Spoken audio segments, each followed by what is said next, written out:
Hello and welcome to this FPL Gameweek 17 team reveal video from me, Holly Shand of Fantasy Football Community.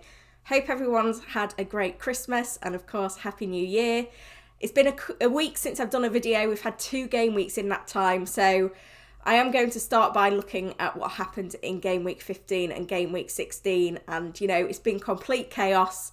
A lot of us have been spending a lot of time thinking about our chips and strategies for managing the winter break with the Blank Gameweek 18, Double Gameweek 19, all being thrown into disarray now. Who knows what fixtures we're going to have where.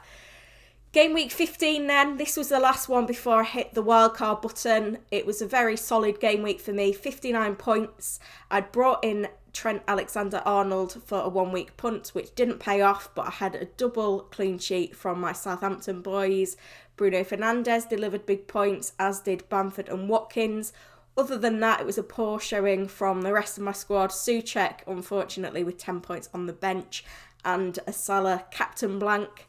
That Salah captain blank continued into Game Week 16. Now, Game Week 16, I played the wild card.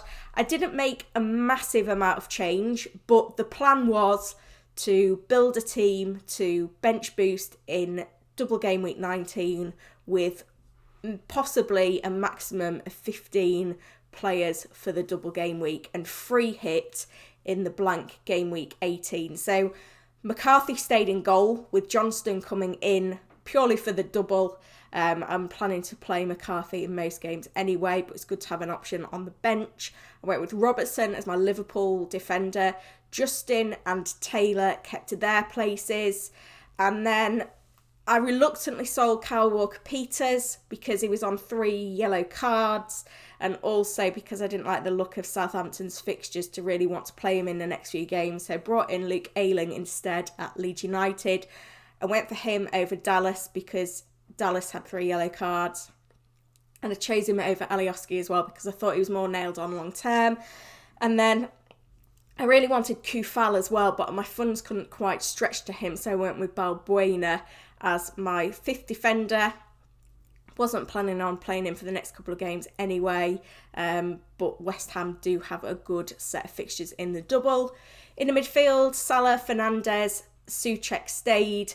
Rafinha came in, as did Son, with Kevin De Bruyne, one of the players going out, along with Jack Grealish. And I just managed to squeeze the funds up front to have Harry Kane. That was an upgrade from Calvert-Lewin. Bamford stayed, and I swapped Watkins for Shea Adams. Now, I was very lucky and fortunate that I managed to get 11 players out in Game Week 16. I finished on 59 points, which is a very solid score. I had Ayling and Souček sub in, so my triple leads really worked out for me in this game week. McCarthy clean sheet was appreciated, as was the clean sheet from Robertson. Bruno Fernandes delivered once more. Salah captain blanked. But I was quite lucky that I only had the 2 players, Son and Kane, whose fixture was postponed. Balbuena obviously was rested. Johnston had a woeful game and only scored 0 points. But I have managed to move quite significantly up the rankings now. So I was just inside the top 500k after Game Week 14 and now inside the top 250k. So things are heading in the right direction. Since that Game Week 7 when I was ranked at 2.8 million, it's been a monumental climb. I'm hoping that continues. Now the problem is, it's really difficult to know now what to do because of the fact that we've had games postponed. Fixtures could potentially be rearranged at late notice. So there's a lot going on. I'll show you the fixtures. This is the fixture ticker on Fantasy Football Hub. Remember, these videos are sponsored by Fantasy Football Hub, and you can get 15% off your membership by clicking on the link in the description below. So if you've got any Christmas money, £20 for that standard membership billed annually is a great offer at the moment. So looking at the fixtures, just going to look over the next 4 games. We've got a lot of teams that have got very good Double Game Week 19, no fixture in Game Week 18. So that was the reason why I was looking at building my team for Double Game Week 19, playing the bench boost because there's so many great value options, and then using Game Week 18 as a free hit because no teams at present have a fixture in Game Week 18 and a double in game week 19. That's what we had in theory.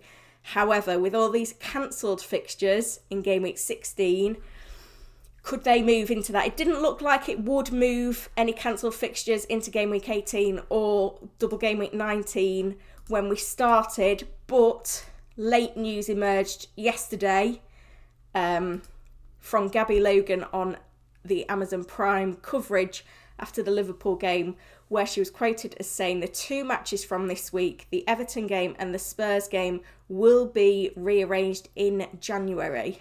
So that's not confirmed yet.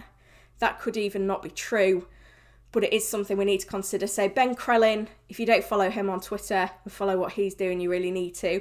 He's gone through the potential for these games to be rearranged. So either the FA Cup could be delayed, or we could see, the games that have been cancelled moving into game week 18 or 19, which could mean that other fixtures that were maybe in the blank or the double being moved between game weeks. So Spurs could end up with a double game week 19 along with Fulham.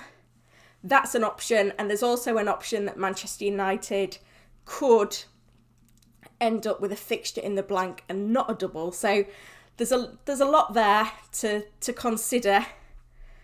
We don't know if we're going to have news before the game week 17 deadline for sure on this, so it does make things difficult in terms of planning. Now, in terms of my transfers, my plan was to potentially move Kane to Vardy this week, because if I plan to free hit in game week 18, and this is important if you are planning to free hit in game week 18, if you play your free hit in game week 18, you will have one transfer for game week 19, one free transfer. Whether you've held two, whether you've made changes before you play the free hit or afterwards, it just resets to one free transfer for game week 19. So my plan was to do Kane to Vardy for game week 17, use my free hit in 18, and then with my free transfer for game week 19, potentially go from Son to Rashford. So I could stick with the plan. There's a few things though. Kane to Vardy was probably a premature move anyway, and feels even more so with Spurs having Leeds at home and having had nearly a week's rest because they've had a postponed game. There's a couple of fixtures that may not happen in 17 still regarding the clubs that had issues with COVID.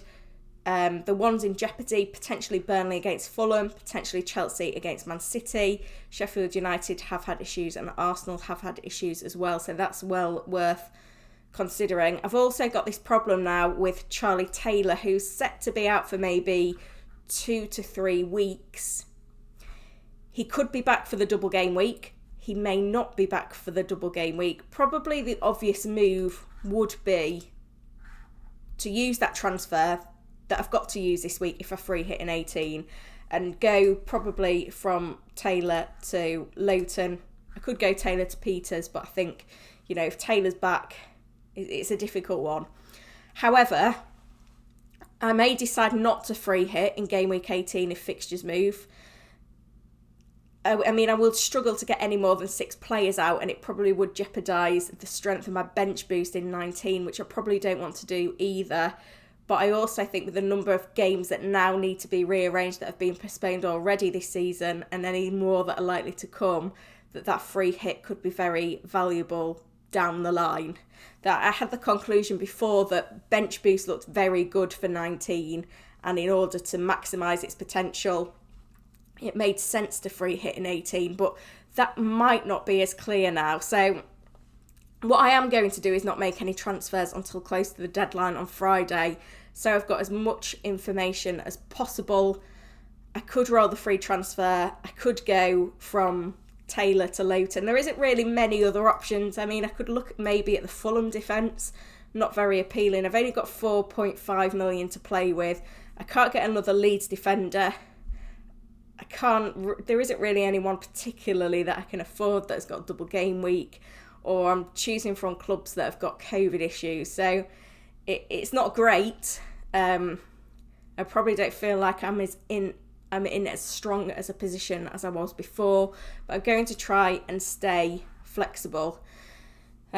I look at my defenders that I'd have to field if I didn't play Charlie Taylor, and it doesn't look very inspiring. So I think Taylor to Lowton could be a good move, but there's no guarantees that that fixture with Fulham will be on.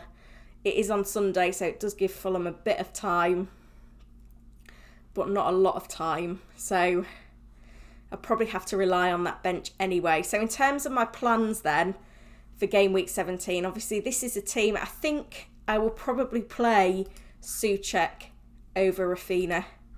I think that's probably the sensible move. I think Balbuena is a better option as my first defensive sub over Ayling. The captaincy is a tricky one. There's options. The ones that stick out to me are Salah, Kane, Bruno Fernandes. I've also got a decision of whether I play Johnston or McCarthy as well. And I might be tempted to go Johnston over McCarthy. I think what I'll do is I'll probably have a look at the clean sheet odds before I make a decision on that. Or I could use the points prediction tool on Fantasy Football Hub to help me to decide. So if I just use the toggle there, neither have got great hopes, have they? But Johnston is projected to score 3.3 points compared to McCarthy's 3.2. It really is a toss-up, isn't it? I think I might just go with McCarthy because he's been consistent for me this season, and you never know, he could rack up the save points. I'm not expecting Southampton to play too well in this fixture against Liverpool. You look at the fixtures they've struggled in this season: Spurs, Chelsea, Aston Villa, Manchester United. They are incidentally among the top scoring teams in the Premier League this season. So I can see, 3+ goals being conceded by Southampton in this fixture as well, against Liverpool. Whereas, Arsenal are struggling for goals. So maybe I will go with playing Johnston. So that's why I like Salah as a captain.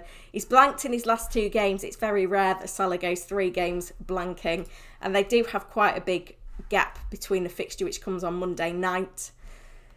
Kane at home to Leeds, also a great fixture. I think Leeds have conceded 30 goals this season. I think it's only West Brom that have conceded more goals this season with 35 compared to Leeds with 30. So I think Kane and Son will have a lot of joy in that game. Kane has gone 3 games blanking. Surely that can't continue either. And then I'm looking at Bruno Fernandes. And I think, and I've seen this strategy being adopted by a lot of managers on the FPL community this week, having a vice captain that plays a fixture early in the game week could be quite crucial this week. With all the postponements that we're seeing, it's good to have some captain points banked. So I certainly wouldn't recommend having a captain and a vice captain from the same fixture. A lot went Kane and Son for the Fulham game, which was then postponed, and it ended up without a captain. So that's probably why having Bruno Fernandes as a vice captain is good, considering that fixture is earlier, so potentially less chance of postponement there. You've got one in the bag, so that's something to consider. Also, having a good bench at the moment and not having triple ups on teams could prove useful. But as always, I would save those transfers and captain decisions as close to the deadline as possible so that we've got much more information, especially surrounding, the fact, is Chelsea City going to go ahead? Is Burnley Fulham going to go ahead? And so on. So it is a tough week. Game week 16 was a tough week for fantasy managers. It's not going to be any easier with this game week 17, then the blank game week 18 with 5 fixtures, then double game week 19 with potentially 15 fixtures. So lots and lots there to consider. If you've got any questions at all on your own team, do get in the comments and I'll do my best to answer them all.